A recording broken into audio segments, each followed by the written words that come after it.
Hi friends, అందరూ ఎలాగున్నారు? ఇవాళ వీడియోలో వచ్చేసరికి మనం తెలంగాణ ఈఏపీ సెట్ లేకపోతే ఏపీ ఈఏపీ సెట్‌కి సంబంధించి కౌన్సెలింగ్ ప్రాసెస్ అనేది ఏ విధంగా ఉండబోతుందని చెప్పేసి మాట్లాడుకోబోతున్నాం అనమాట. సో, చాలా మందికి ఈ కౌన్సెలింగ్ ప్రాసెస్ ఎలా ఉంటుందని చెప్పేసి తెలీదనమాట. సో, వాళ్ళందరికీ ఒక క్లారిటీ అయితే ఇస్తాను. చిన్న లైట్ ఇంట్రొడక్షన్ కింద ఈ కౌన్సెలింగ్ ప్రాసెస్ మొత్తం కూడా మీకు ఒక 2 మినిట్స్‌లోనే ఈజీగా అర్థమయ్యే విధంగా స్టెప్ బై స్టెప్ అయితే మొత్తం ఎక్స్‌ప్లెయిన్ చేస్తాననమాట. సో, అందరూ కూడా ప్లీజ్ వీడియోని లైక్ చేయండి. లైక్ చేసి మీలో ఎవరైనా కొత్తగా వచ్చినట్లయితే మన యూట్యూబ్ ఛానెల్‌కి ప్లీజ్ సబ్స్క్రైబ్ చేసుకొని పక్కనే కనిపిస్తున్న గంట సింబల్ క్లిక్ చేసి బెల్ నోటిఫికేషన్ అయితే ఆల్ అయితే పెట్టుకోండి. అప్పుడు కౌన్సిలింగ్ రిలేటెడ్ ప్రతి వీడియో కూడా మీ వరకు నోటిఫికేషన్ రూపంలో రావడం జరుగుతుందనమాట. ఇక లేట్ చేయకుండా కౌన్సిలింగ్ ప్రాసెస్ మొత్తం కూడా తెలుసుకుందాము. అయితే టీఎస్ ఎంసెట్ కౌన్సెలింగ్‌లో మనకి మొట్టమొదటి ప్రాసెస్ వచ్చేసరికి ఆన్‌లైన్ రిజిస్ట్రేషన్ అండి. సో, మీరు ఆన్‌లైన్‌లో ఏ విధంగా అయితే ఎగ్జామ్‌కి ఫీజ్ పేమెంట్ చేశారో, సో, ఆ ఫీజ్ పేమెంట్ చేసినట్టుగానే కౌన్సెలింగ్ కూడా కొంత అమౌంట్ అనేది ఫీజ్ పేమెంట్ చేస్తారు. అది మనకి నోటిఫికేషన్ వచ్చిన వెంటనే కూడా మనం తెలియజేయడం జరుగుతుంది. ఈ రిజిస్ట్రేషన్ ఫీజ్ పేమెంట్ అంతా కూడా మనకి ఇప్పుడున్న అప్డేట్స్ ప్రకారం ఏంటంటే జూన్ సెకండ్ వీక్ కల్లా కూడా మనకి ఈ కౌన్సెలింగ్ యొక్క రిజిస్ట్రేషన్ స్టార్ట్ అయ్యే అవకాశం అయితే ఉందన్నమాట.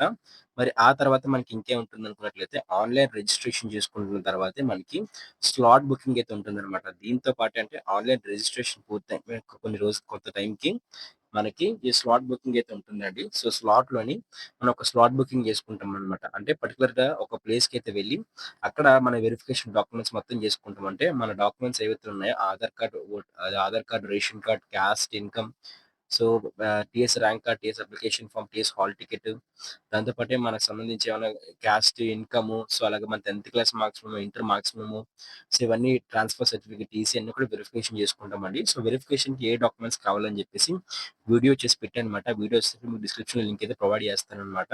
సో, ఈ వీడియో చూస్తే మీకు క్లారిటీగా అర్థమైతే అవుతుంది. దాని తర్వాత మీకు దానికి సంబంధించి ఆన్‌లైన్ ఫిల్లింగ్ అప్లికేషన్ అయితే ఉంటుందండి.